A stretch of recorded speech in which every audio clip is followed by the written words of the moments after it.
Hey everyone, it's Carter, and welcome to this episode of Making It Up, the show where two writers have conversations and we just kind of see where it goes. Don't really script anything, hence the making it up part. Making it up also refers to the fact that we make up a short story at the end of each interview using a random sentence from a random book from those bookshelves behind me. So today I talked to Brad Parks, thriller writer extraordinaire. Brad Parks. So Brad told me in the interview, he's like, well, I'm not a household name. So that being said, he's an international best-selling author. He's the only writer to have won the Shamus, Nero, and Lefty Awards, which are three of American crime fiction's most prestigious prizes. His novels have been translated to 15 languages, starred reviews from every major periodical. Just the guy's a rock star of crime fiction is what I'm trying to say. His latest book is Unthinkable. That is just out in July of 2021, and it looks fantastic. Brad's a cool guy. He's very funny. He'll tell you he's very well adjusted. He said there was nothing in his childhood that I could probe for that can explain why he writes such dark, gritty stuff, which is pretty normal. Most thriller writers and mystery writers that I know are all pretty well adjusted. Not all of them, but a lot of them. Brad did something that should never in a million years should have worked. So when he was a journalist, he said, I'm going to quit my job and write novels, and that's going to be my full-time job. And that's like the worst, that's the worst decision anyone could ever make. But for him, it actually worked. He's living the dream. He's living the writer's dream. And it's just so fantastic to see somebody who just totally sustains himself on writing income, loves doing it. So we had a fantastic conversation. At the end, we make up kind of a weird detective / kind of hard-boiled, very short story that ends with something in a trunk. So anyway, I hope you enjoy. This is my conversation with Brad Parks.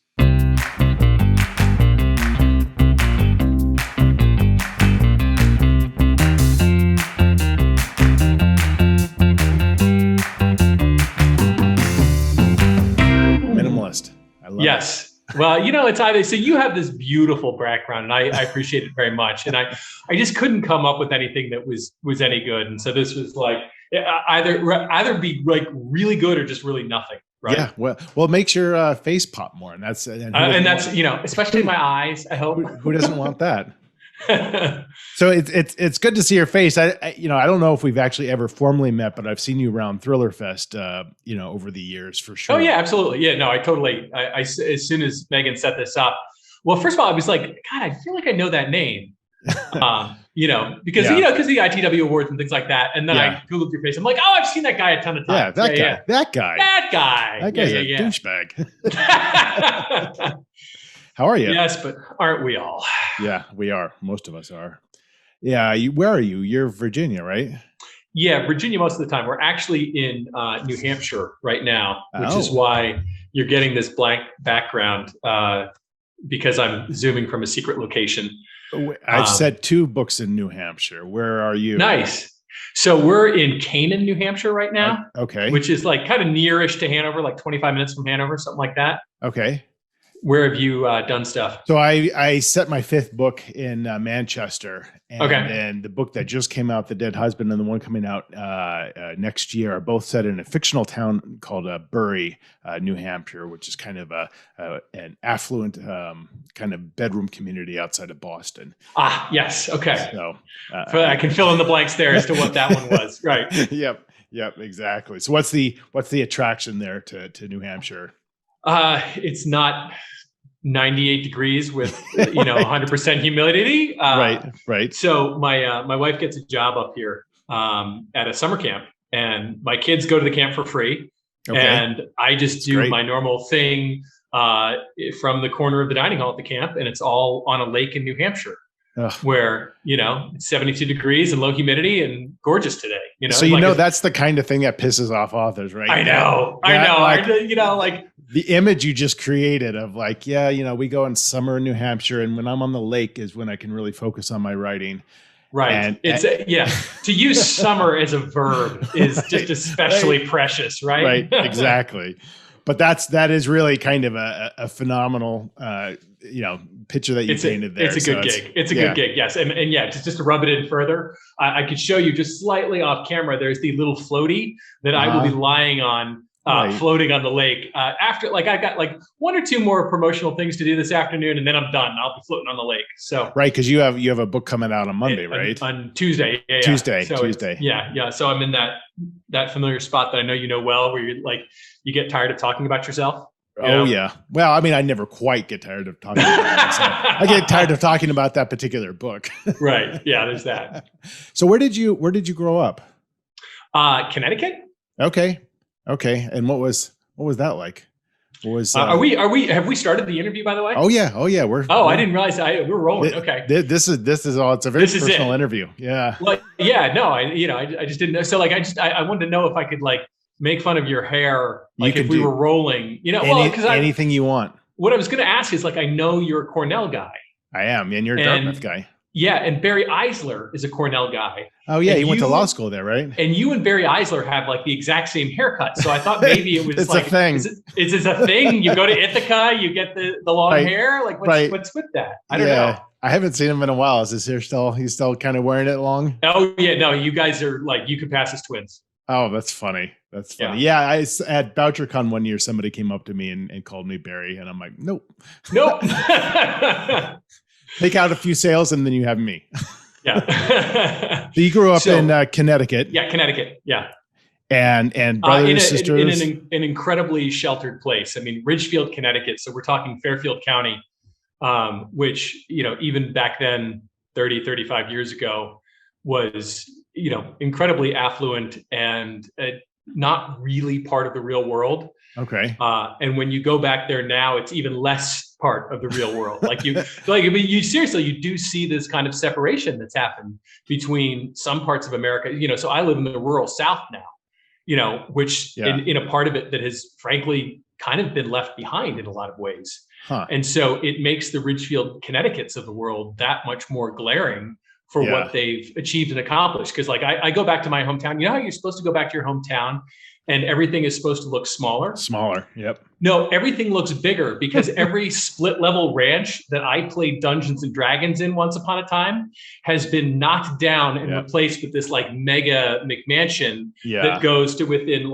5 feet of the property lines because they wanted to be able to maximize their space and get all 8,000 square feet in, Jesus. So yeah, it's an eye-opening experience too. But hey, that's where I'm from. So that's where, I still wear collared shirts because of it, because it's in your blood. When you're from Connecticut, it just happens. So what did your parents do?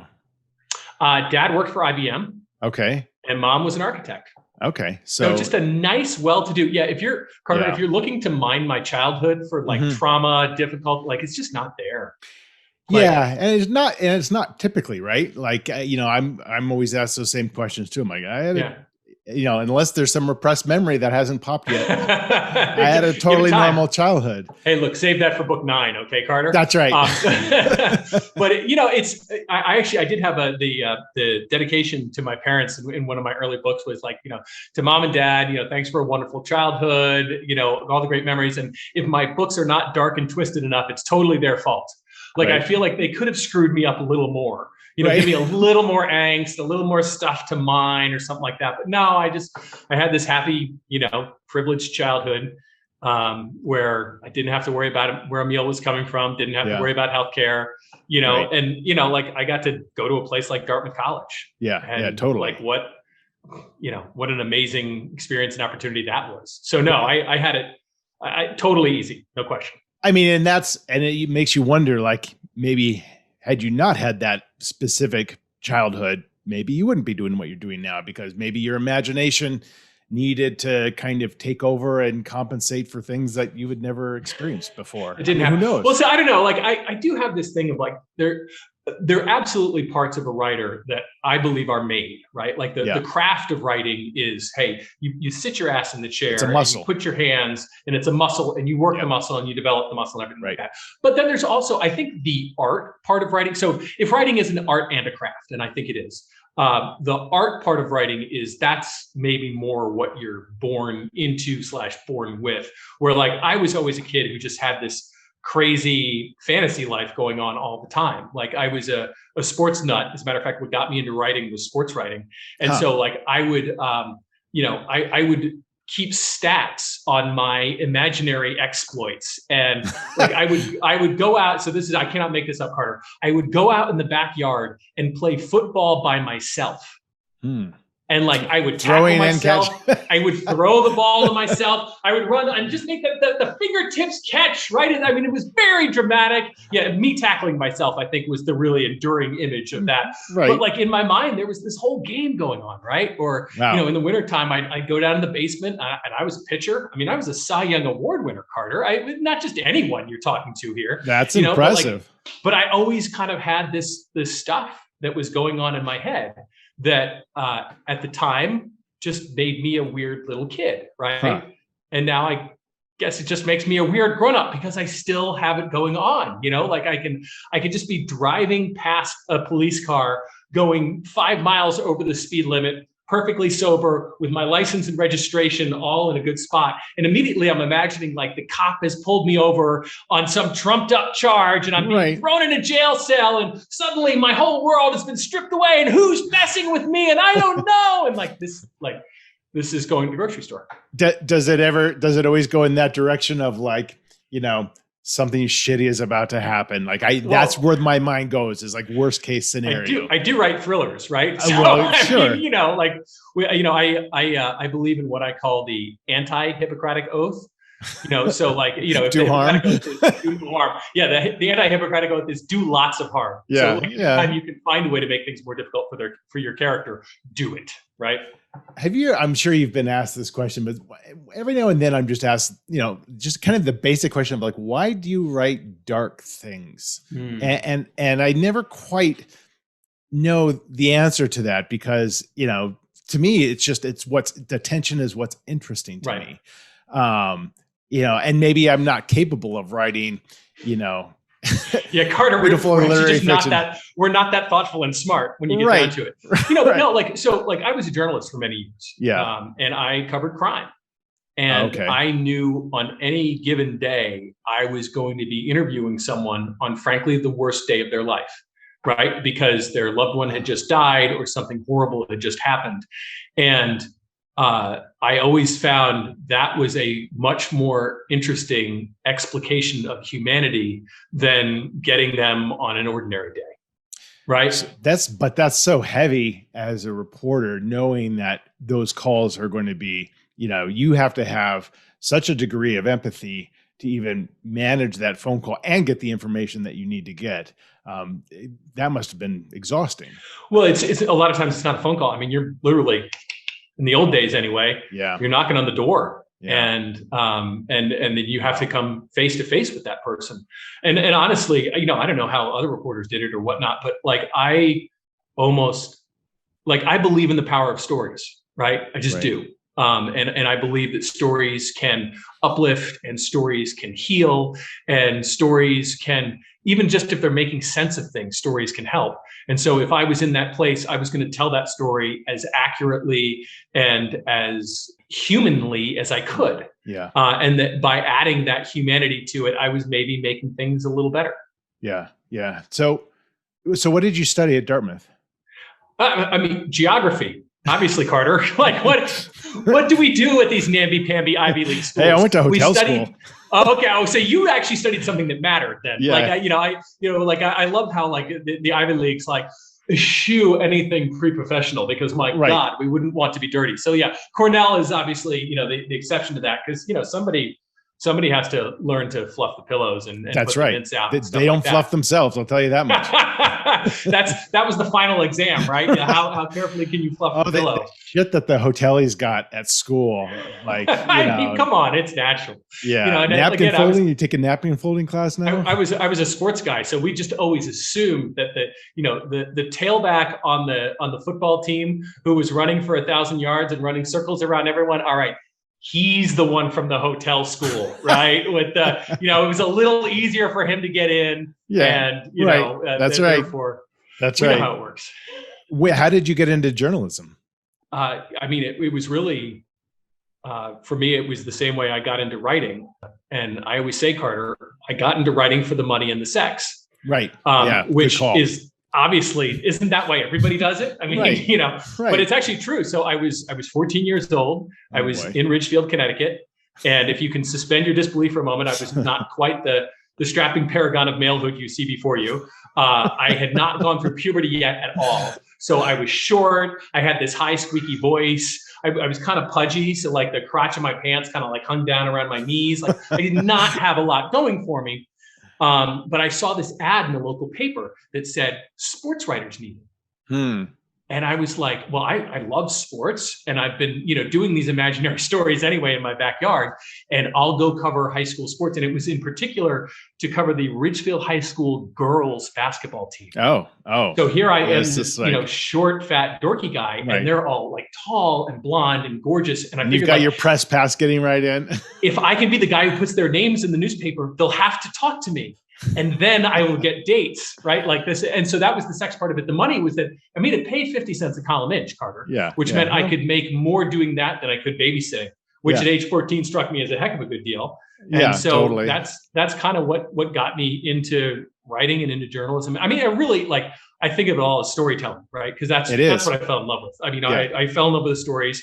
And then also, and this is, I think, where it ties into what I do now. I love to write, but I also love to be read. I was not one of those kids who wanted to write in a vacuum.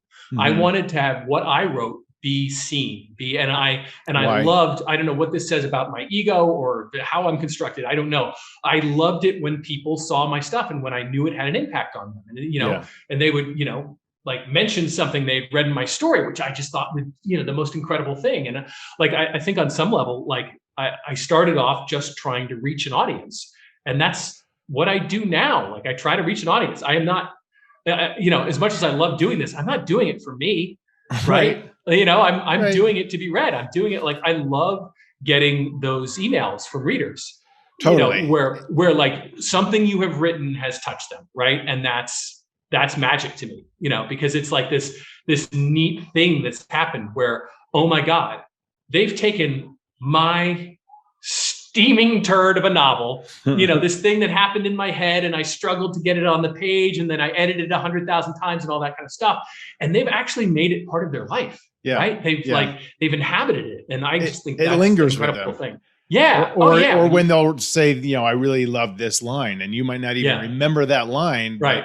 It resonated with them. And it's interesting because that's the exact thing that stops many writers, right? Is not wanting to be how many people do you talk to? They're like, that's the big hurdle. Yeah. They say, oh, I just don't want to put myself out there. Yeah. Whereas I don't know. But it's naturally scary, right? Because all the writers I know are, regardless of whatever their ego is, they're all insecure. It's always scary.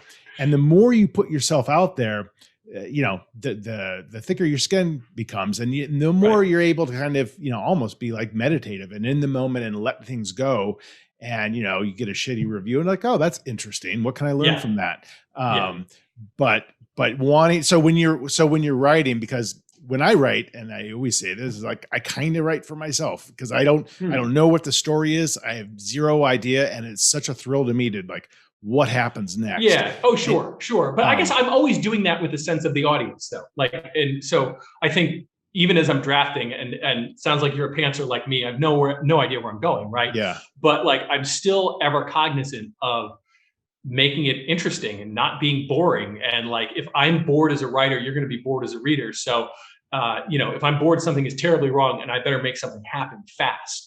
Right. So I'm always just aware. So maybe that's because I'm both writing and reading at the same time. But for me, that audience remains just paramount in my mind throughout the whole thing. And sometimes it's hard to have that perspective, right? If you're bored, it might just because you've been struggling with that scene for a long time. I think what's even scarier is the exact opposite of that is I love all of this that I'm writing and not realizing that this is way too much. And well, but that's why we have agents to bring us down and editors and all the professionals who read our stuff, who let us know that Brad, I love this book. Oh, it's such a wonderful book, but maybe the 3 chapters of backstory right at the top is just a scooch too much. Like, right. Oh man, it kind of slowed down after the first page. Yeah, right, exactly. Or maybe this 15 pages of dialogue back and forth between the 2 characters where nothing else happens. Maybe you could find another way to kind of salt that in. It's like, oh. Man. So going back as you're working as a journalist, which is a very different skill set than being a novelist in many respects, are you thinking about writing books at this point? Where does that start kind of coming in your mind? Yeah, I think I always kind of had in my mind, I was a daily journalist, and that daily journalism is hard, right? And it grinds people up and chews them out, and then eventually I would burn out. Yeah. And I always had this thought, like, okay, so someday is like this semi-retirement career. Wouldn't it be amazing to just go somewhere and just bang out mystery novels and see if I could sell one? And that would be a thrill. That would be amazing. And then what really happened was the newspaper industry started imploding. Right. And so that like part-time semi-retirement dream of mine became, okay, I guess this is what I'm going to do now. I mean, you get to a point where you say, this thing that I love journalism, but it's not going to last. Right. Right. And I mean, I think we're roughly about the same age, Carter. And like I don't know what your family situation is, but we had little kids, and like you could say like, okay, so I'll probably lose this job in about give or take 15 years.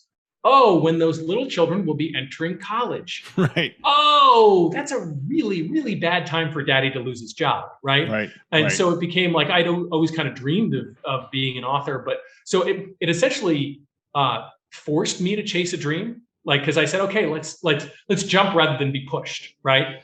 And so kind of do it on our own terms. And now I'm speaking in the plural simply because my wife and I were obviously very tied together in making this decision, but let's give it a shot. So I was 33, 34, something like that. That's when I started writing. Yeah, we came to this. So I'd obviously already been writing. Yeah. And, but mostly nonfiction. I'd been kind of dabbling in fiction on the side.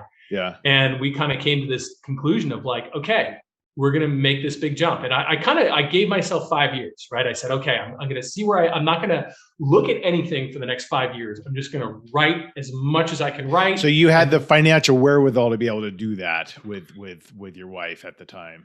Well, so it certainly helped that, we said basically my wife was getting back into the workforce after we had our second child. Okay. After our first child, and she was getting ready to, and I said, okay, honey, wherever you get a job, that's where we're going to move.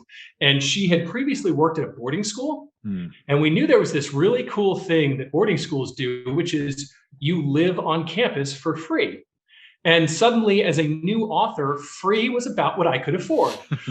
So she got a job at a boarding school, and there we were living rent free. And actually, the funny thing is so it's one of those things in retrospect, I look like I knew exactly what I was doing all along, because I had already written a novel that was being sold that I thought at that point wasn't going to sell because they'd been, my agent had been trying to sell it for 6 months. And I thought, well, okay, that's over with. Nothing's going to come of that. Right. And we were 2 weeks away from when the moving vans were going to come and pack us up and hightail it down to Virginia, when I got the call from my agent saying, hey, remember that manuscript? Yeah, I just sold it to St. Martin's Press for a 2-book contract.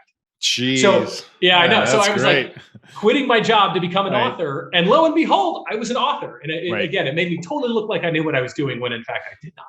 Right. The idea that you're going to quit your job to become an author is probably about the worst advice you would ever give anybody. It's really solid, when you have 2 small children too. Right. Like I was really, thinking smart there. But no, I kind of said like, okay, we're going to give this 5 years. Yeah. And we'll see where, and we knew we could handle that financially. Because our expenses were so low. And then let's see. And within 5 years, I'd had, 5 books out and won some nice awards, and, kind of felt like I was getting some traction of like, I can make a go of this thing. And here I am 13 years after making that decision. And I actually am a full-time author who makes a living and supports my family with books. Crazy. Yeah, and just to underscore for anyone listening or watching, that's a really rare species of person who. Yeah, no, I know. No, I know how lucky I am. No, it's fantastic. And I'm kind of the rare thing too of like, I'm like, I feel like, I always say that, being an author it's a great gig for two things. If you want to get rich really quick or poor really slow, because that's most people's experience, right? Now, mind you, the poor really slow is the much more prevalent one, but there are every once in a while that, that person who catches lightning in a bottle and whatever. And I've kind of managed to carve out something in the middle, which is, bizarre. And because I know it just doesn't happen a lot, but here I am, I am not a household name. I do not have hot and cold running servants. I drive a Ford. And yet I do pay my bills. I don't have a real job. Yeah. Yeah. I mean, that's the dream for so many, right? So then that's, right. But it is a job. It is like you were mentioning, you have promotional stuff to do. And I know you're very active, in ITW, and, there's a lot of other stuff that's on your plate aside from sitting around the lake and thinking of, how to murder somebody. Right. I mean, how much time do you dedicate to all those other things? Like, obviously, you have an in-house and a third-party PR team, and you understand the importance of promotion and getting your name out there. Yeah. So I always say I'm like a small business owner, where the product is clearly my writing, and so I typically spend my mornings doing that, and that's really my focus every day. And that is the thing I prioritize. Like, I hear every once in a while out in the wilds of the internet, this like 80-20 rule. You should spend 80% of your time promoting yourself and 20% writing. And I'm like, what kind of batshit crap is that? That sounds so boring too. Yeah, it's horrible, right? And then I start to ask people like, okay, so, Gone Girl, Gillian Flynn. How many tweets did Gillian Flynn send out about Gone Girl?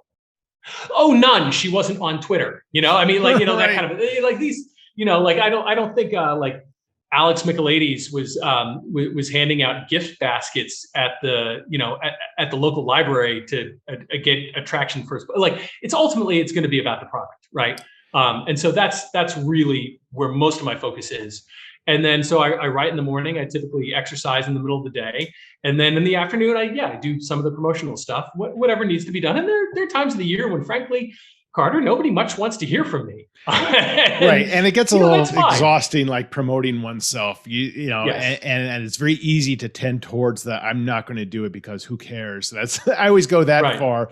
But, that's, and it also, I think, is very dependent, Brad, on like where you are, where a writer is in their career, because there's a certain level that you need just to get any kind of traction. Right. And it's very hard to get, and that level is very indefinable. Right. And whatever it is, so for me, it's like, I would hire outside PR to like, I want to give this book every chance that I have, even though you can't measure an ROI with it. If you could, it would depress you. So don't do it. Right. It would be a negative ROI. Yeah. I always used to call it, back when I book toured, obviously COVID has put a dent in that, but I always call book touring the family loss leader, cause it was not going to pay for itself in any way. Right. No. And that's, but I always tell people, don't sit there at the bar after your event where 8 people showed up and, do the math of, I sold 8 books and that will pay for, half the cheeseburger I have in front of me. And like, no. Cause it really, and I do believe this over the long term, it's about the relationships you make with bookstores. That's 100% it. It's not supposed to be an ROI. It's that indefinable, like, we remember this person. And yes. And it's the media you can get off of it. And it's, it's all the intangibles. And, the fact is, like, I can guarantee you this. I cannot guarantee you what will happen if you get out there and do stuff. We don't know, but I can guarantee you what will happen if you don't get out there, right? Yeah. I mean, like, if you just sit in your house, probably not a lot. So I don't know, but I always kind of figured, like, I call it the hedonist guide to book promotion. Do what feels good for you. Yeah, totally. Because if it feels good, you'll probably do it well. Yeah. So like going back to the gift basket thing, like I can't put a gift basket together. Like, swag is not my thing. I'm sorry. I just don't have, I can't match stuff. I'm not. But it could be visually. your PR team's thing. Yeah. But like, it's not me. So, I don't do that. But like, I love going to like a library, you know, and any library who invites me that I can possibly get to, I will go to. Yeah, me too. 20 people show up, whatever, and I'll just try to make sure those 20 people have a really good time, and I enjoy that. And so I think I'm good at it. And so that's one of the things I do. Well, I think you just hit the key point, right? Like, so it's not just doing what you like, or love, which is totally true, but it's also being very self-aware about what you're good at. I tell writers that if you're going to do a reading, I'm not a big fan of readings personally, but if you're going to do a reading, do it well, like rehearse.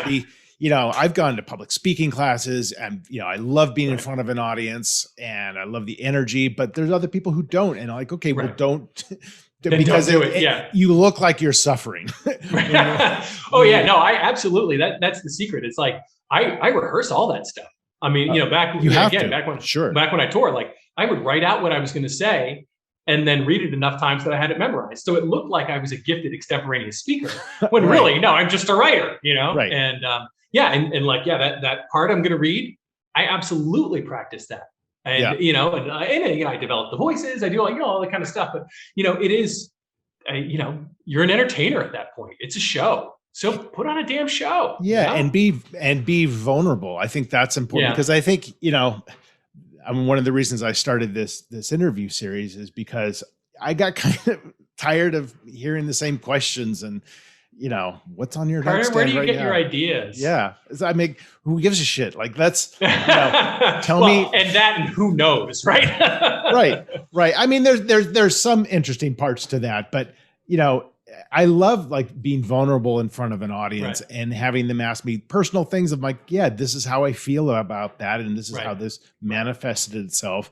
And, and I think readers love to see the human. They love to know, like, and a lot of times they might, have a disassociation with, hey, Brad was really funny and very engaging. And then I read his book and it was kind of this fucked up, dark book. And now I can't reconcile the two. And I love that. Oh, sure. Because go ahead. I think though that like readers are much more capable of dealing with that kind of complexity than maybe publishers give them credit for. I think like publishers kind of believe that like a book needs to be one thing and one thing exactly. And I get that's what they have to do for marketing. But I think actually most readers are much more nuanced and much more capable of, teasing out different themes and separating you from the book. And that, if you meet enough mystery writers, most of us like, they're lovely, lovely people, right? Totally. Yeah. Who happen to write this dark, dark crap. But, people get, I think, capable of separating those two things. Yeah. I mean, do you find with readers, like, do you find that you're packaged as a brand in a way, because you have, both standalones and a series.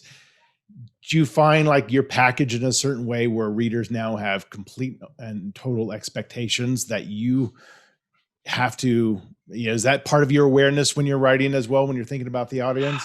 No, again, you're giving me too much credit for intelligence. I don't know. Like, I just feel like ultimately my job is to give them a hell of a ride. Right. And however I do that. And if I guess I try to keep the faith, if I keep doing that, they'll keep coming back. And I don't know, like, I think it's somebody else's job to think about what my brand is. If totally. Anything, I just can't, I don't know. I can't think on that level and still write a story. But it's interesting though. Like, I think in being true to yourself, your brand kind of will emerge. And I get a little cringy about using the word brand, but hey, it's there. I get it. No, it's there. But like for example, all of my books, and whether series or standalone, I've been getting this stuff lately that kind of has some speculative elements, some kind of woo-woo stuff, but all of them feature ordinary people, like the kind of people you could meet in the grocery store who, get thrown into these, remarkable situations. I do not write the ex-special forces guy. Yeah, me neither. I do not write that like none of my characters have anything in their toolbox that you sitting at home, dear reader, don't have. And if every once in a while I need to bring in a character who has those things, they're probably going to be kind of a side character and not a huge part of the plot, because I really would much rather focus on ordinary people. Right. And so 100%. that's every single one of my books is that. And it cuts down on the research you have to do. That's what I always preach about. It's like, when, I always use the example of if my character, if a gun is pulled on her, she can't identify what the gun is. Oh, yeah. She's like, there's a gun in my face. It was a Glock P19 with blah, blah. Yeah. I'm 100% on board with you, because all of mine are standalones, and I don't know if I would call them all ordinary people. They certainly have had, very dark pasts or things that have happened to them, but they're not They're not specialists in anything. Right. And I think, first of all, it's just interesting to me. It's more fun to write because you empathize more with them. And I think the reader does too, because you're like, well, all the time, regardless of who that character is, you're kind of asking, well, what would I do? What would I do? Yeah. No, I think that's totally the question I want them asking. And as a pantser, are you, because I'll constantly just be asking myself, what if? What if I just killed this dude right now? What would that mean? Does that kind of bubble up in your writing? Oh, yeah. Well, so I do seriously, I talk to my characters a lot. Like the what would you do? And like, all right, how would you deal with this? How would you, and because they're kind of real to me, like I can close my eyes, I can see them, I can hear their voices, I know who they are. And so I'm like, yeah, what would you do? And actually what's really remarkable to me as time has moved along, and this starts to sound a little magical woo-woo, but oftentimes when I'm writing a scene and it doesn't work, and I'm banging my head against the screen and what's the matter, and because I know this is what needs to happen in the book, and the scene is just not working, it's inevitably because I am making the character do something they don't want to do. Or that isn't natural to them, isn't organic to them. Right. And as soon as I kind of surrender myself and go, okay, I'm just going to do what Carter would do here. And by the way, but actually one of my main protagonists in my books was named Carter Ross. So yeah, Carter, what would you do, buddy? That kind of thing. And, and then when I stop forcing him, that's when the right thing happens. And that's when I'm able to move forward. Right. So listening to your characters, respecting your characters, and then kind of following them for as goofy as that sounds. But what the challenge is you're giving your characters often situations that in their life they've never had to deal with. So you kind of sometimes don't even know, what would you do? I don't know what I would do, because this is beyond. But yeah, you can usually feel when you're trying to solve a plot point, rather than kind of giving your character emotional responsibility for making the right or wrong decision. So do you sit down at every new book with just this excitement of this is going to just be this beautiful mystery that excitement, terror, and it's going to be a lot of work, but I'm excited, because it's, especially when you're doing standalones, you get to kind of inhabit a new world each time. And that world might just be a person or a point of view or an actual place. But is that, so with every book, do you still have the passion continues? Oh, yeah. I mean, but for me, it does show itself as sheer terror. Well, actually, that's not true, because I always have the germ of some opening scene, right? That I'm going to write the heck out of, and I love it and everything like that, because at that point, I know I haven't made any mistakes yet. Right. But then I know the mistakes will come. And so it's, when you're 20,000, 30,000 words in going, okay, and what do I do now? And, and sometimes you have a destination. Yeah. And other times not so much. And of course, I think honestly, the most exciting thing is when the destination changes. Yeah. When you think and this is, I've kind of been fortunate the last couple of books where the thing that I planned would be the big twist ends up being actually the third or fourth or fifth most exciting, important twist. Right. Because other twists have come to me during the writing. Or, you have those thunderous moments where you're like, oh my God, I know why this character isn't doing this. And it's because of that, and it's really, I love those days, man. That's the exciting times. Right. And that's why I'm a pantser. So I actually did have a book that I tried to plot out. And it was, because I had kind of 3 storylines that were all had to merge together. Yeah, and it was complex. Keeping the trains on the schedule. And so I did this 18,000 word outline, and I would wake up every day and I would know, okay, I know you, and I have to write this scene, and okay, I just need to flesh it out and everything like that. And for me, it just took all the joy out of it. Totally. I mean, it was 100%. Just in the same way that paint by numbers is not art for me writing from an outline, because I was just connecting the dots and kind of like and doing what I knew I was supposed to do, and it didn't breathe, it didn't feel. So I didn't have that day where I started down, maybe thinking one thing was going to happen at the beginning of the day, and by the end of the day something completely different had happened, and now I'm just hanging on for dear life. And like right.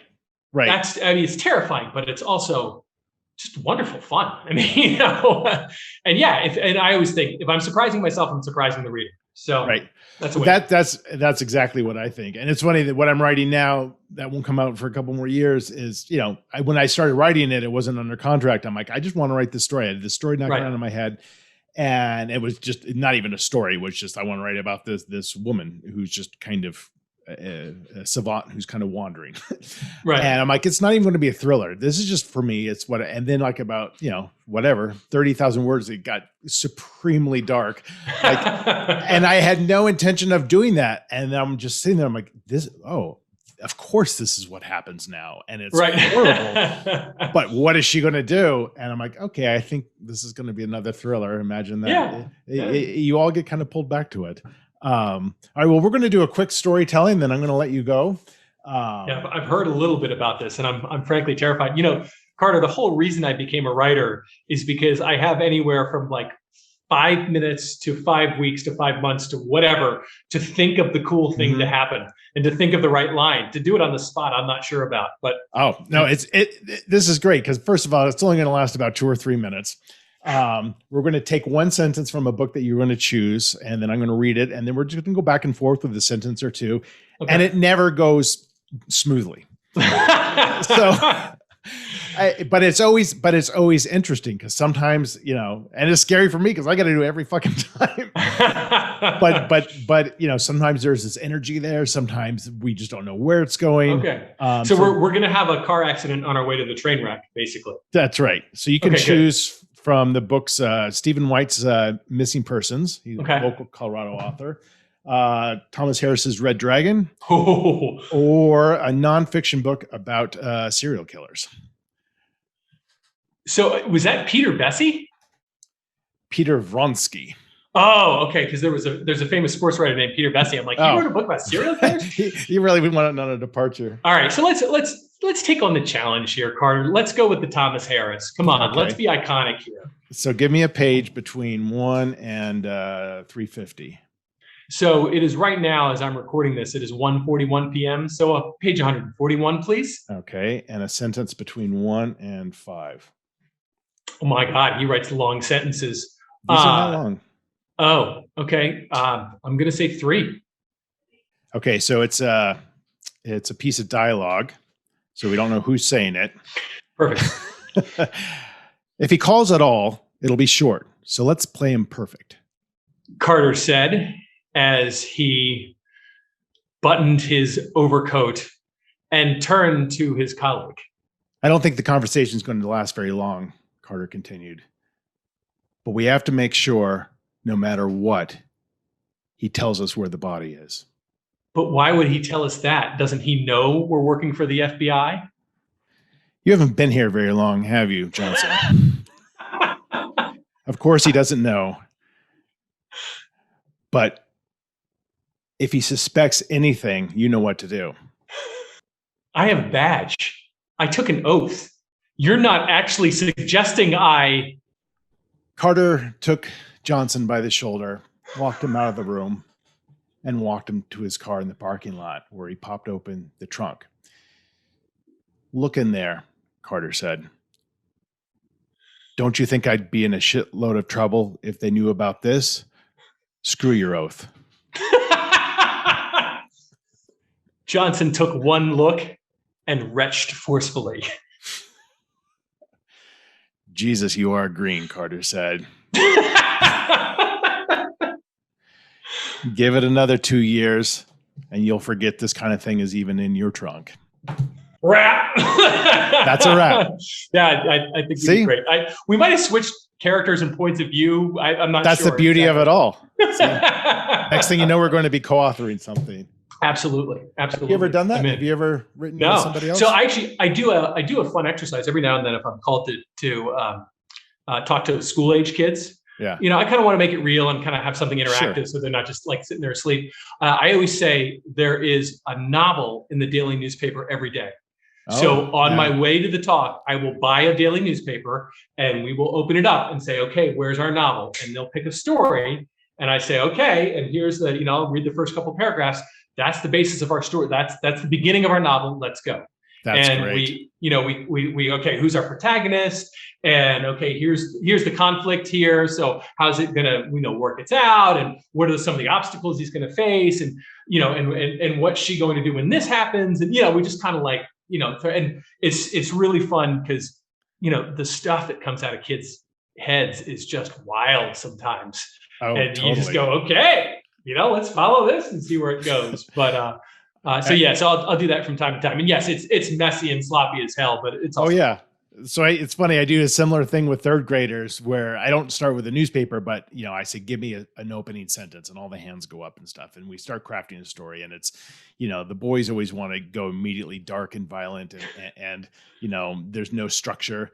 But one time I was doing it and we got to a part of the story where, an old man, the protagonist was a little girl, and she sees an old man sitting on a bench, and, she walks up to him, and I said, okay. And the old man says, what? And all these hands shot up. And this girl that I picked on said, he says, your hair smells better when you're sleeping. And the teacher and I just like immediately locked eyes, like, what just happened? And I'm like, what's going on in her home? Yes. So basically what you're saying is you knew Karen Slaughter when she was in the 3rd grade. That's amazing. That's one of my favorite moments. Well, listen, man, what a pleasure to talk to you in depth and get to know you a little bit better. And I'm excited for your new book coming out, and I'm more excited for how you're summering. So I just, you're just living the dream. Yeah, man, it's been good. And yeah, thanks for having me on. I love this series that you got started. I think it's a lot of fun. Thank you. And I clicked on a few of the videos, and I think you're really, you're getting behind the stories, right? You're getting behind the sheen of the PR machine that protects us from ourselves, basically. That's the intention. Yeah. So all about being vulnerable. So yeah, and I look forward to seeing you at Future Thriller Fest. Yep, I'll be there. And maybe even like both the top and bottom half of your face. Yes. I don't know. Yes. Crazy thought, right? We'll see what happens. All right. Sounds buddy. Good. Enjoy the rest of your week. All right. Thanks. So that's it. That was my conversation with Brad Parks. Told you he's funny as hell. Great guy to talk to. Very well spoken. All around good guy. And I'm glad I got a chance to get to know him a little bit better. If you want to find out more about him, you can go to his website, which is bradparkbooks.com. His latest release is Unthinkable. Check that out for sure, anywhere where you get your favorite books. And if you want to know more about me or subscribe to my newsletter, which I work very hard on, just go to carterwilson.com. So that's it for now. More episodes coming out soon of Making It Up. In the meantime, thanks.